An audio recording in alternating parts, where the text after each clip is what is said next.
حضرت زید بن عبداللہ اپنے باغ کو پانی دے رہے تھے تو کسی نے جا کے بتایا کہ حضور کا وصال ہو گیا. انہوں نے ایسے ہاتھ اٹھا لیے اور کہا اللہم اذہب بصری حتی لا ارا بعد حبیبی محمد احدا. اے اللہ مجھے اندھا کر دے، میری آنکھوں کی بینائی اچک لے. یہ آنکھیں رکھی ہی اس لیے تھیں کہ تیرے محبوب کو دیکھتا تھا. اب حضور چلے گئے ہیں تو میں نے ان چراغوں کا کیا کرنا ہے. حضرت حسان بن ثابت نے جو اس وقت اشعار کہے، وہ کہتے ہیں کاش کہ کوئی کالا سانپ مجھے ڈنگ مار جاتا اور میں دوسری سانس نہ لیتا.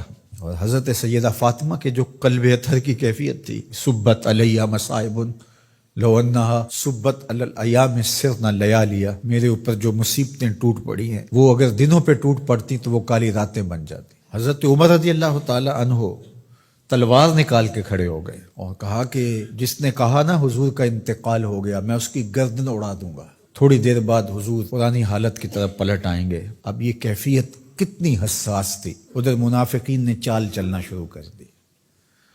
انہوں نے کہا حضور کے دم سے ساری رونقیں تھیں، اب وہ چلے گئے تو اب کس نے نمازیں پڑھنی ہیں، اب کس نے روزے رکھنے ہیں، اب کون جہاد پہ جائے گا.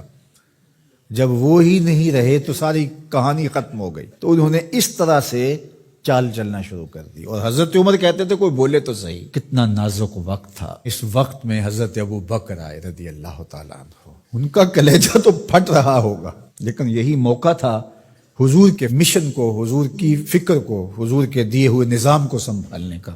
اور اپنے جذبات کو کس طرح کنٹرول کیا ہوگا. اپنے آپ کو پوری طرح سنبھال کر کے لوگوں میں آئے اور دیکھا کہ لوگ جمع ہیں اور حضرت عمر رضی اللہ تعالیٰ عنہ غصے میں تلوار لہرا رہے ہیں. خبردار اگر کسی نے کہا کہ حضور کا انتقال ہو گیا. تو آپ ایک اونچی جگہ پہ کھڑے ہوئے، لوگوں کو متوجہ کیا. حضرت صدیق اکبر رضی اللہ تعالیٰ عنہ کا اس وقت کا جو خطبہ ہے، اس نے اس وقت اسلام کو سنبھالا جب منافق بڑی باریک چال چل رہے تھے. اب حضرت ابو بکر آئے اور کھڑے ہوئے، کہا لوگو مجھے بتاؤ تم اللہ کی عبادت کرتے تھے یا رسول اللہ کی عبادت کرتے تھے. تو لوگوں نے کہا اللہ کی عبادت کرتے تھے. تو کہا اللہ آج بھی زندہ و موجود ہے، اللہ کل بھی زندہ و موجود تھا، وہ حی ہے لا یموت ہے. اللہ اکبر. پھر انہوں نے اور صحابہ فرماتے ہیں ہمیں لگا کہ جس طرح یہ نازل اسی وقت کے لیے ہوئی تھی.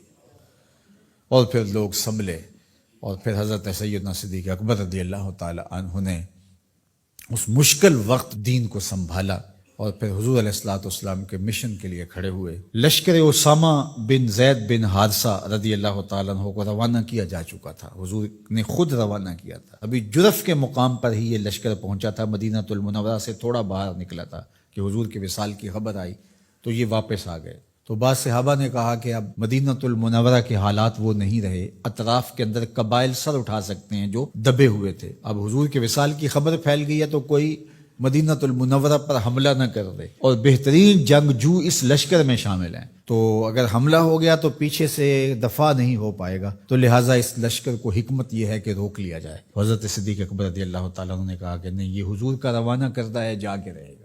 بلکہ آپ نے تاریخی جملہ کہا کہ اگر مجھے یقین ہو کہ جنگلوں سے جانور آ کے ہمارے جسم کی بوٹیاں بھی نوچ کے کھا جائیں گے، یہ لشکر پھر بھی روانہ ہوگا.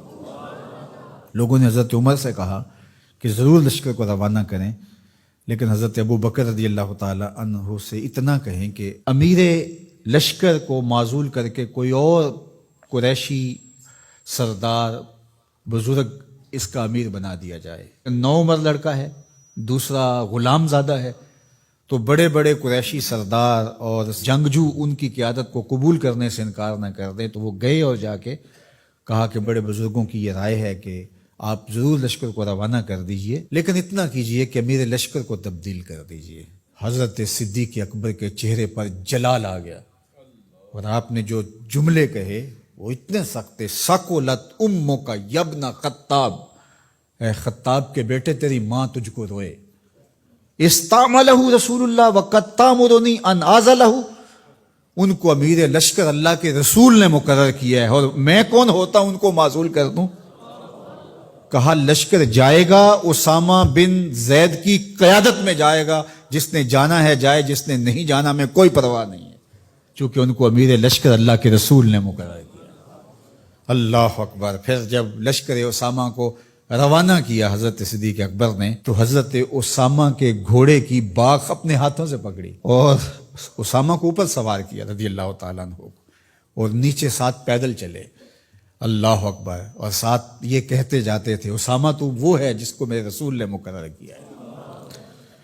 اور پھر یہ لشکر کامیاب اور بامراد ہو کے لوٹا۔ تو یہ سیدنا صدیق اکبر رضی اللہ تعالیٰ عنہ کا حضور علیہ السلام کے فیصلوں کو من و عن قبول کرنے کا جذبہ تھا، جس انداز سے انہوں نے حضور علیہ السلام کی فکر پہ پہرا دیا، حضور کی تعلیمات کو اجاگر کیا اور حضور کے فرمان کو حرف آخر سمجھا، اور اس کے بعد انہوں نے اپنی رائے کو وہاں فنا کر دیا۔ صلح حدیبیہ کا موقع آیا تو 1400 اصحاب تھے، قریش نے کہا ہم عمرہ نہیں کرنے دیں گے، تو وہاں سے ایک معاہدے کے ذریعے واپس آنا ہوا۔ تو حضرت عمر نے کہا ابو بکر ہم دب کے صلح کیوں کریں، صلح کی شرائط تو برابر کی ہونی چاہیے۔ تو حضرت ابو بکر صدیق کا صرف ایک لفظ دیکھیے، انہوں نے کہا عمر کیا یہ صلح نامہ حضور نے قبول کیا ہے؟ کہا کیا ہے۔ کہا ہوا رسول اللہ، کہا وہ اللہ کے رسول ہے۔ اللہ اکبر، کثرت صوم و صلات کی وجہ سے افضل نہیں ہے، بلکہ حضور کے لیے اطاعت و انقیاد، فرما برداری، اور حضور علیہ السلام کے لیے بس اپنے آپ کو قربان کر دینے کا وہ جذبہ، وہ آپ یہاں دیکھتے ہیں تو بدرجہ کمال آپ کو نظر آتا ہے۔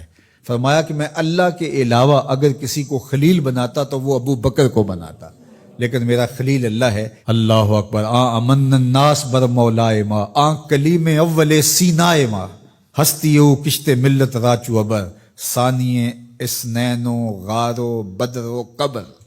دیکھیے کہاں کہاں حضور کی قربت۔ یہ شک ہووی تے چل مدینے، جے شک ہووی تے آ تک لے جوڑ مزاراں دا بن یار نبی دیاں۔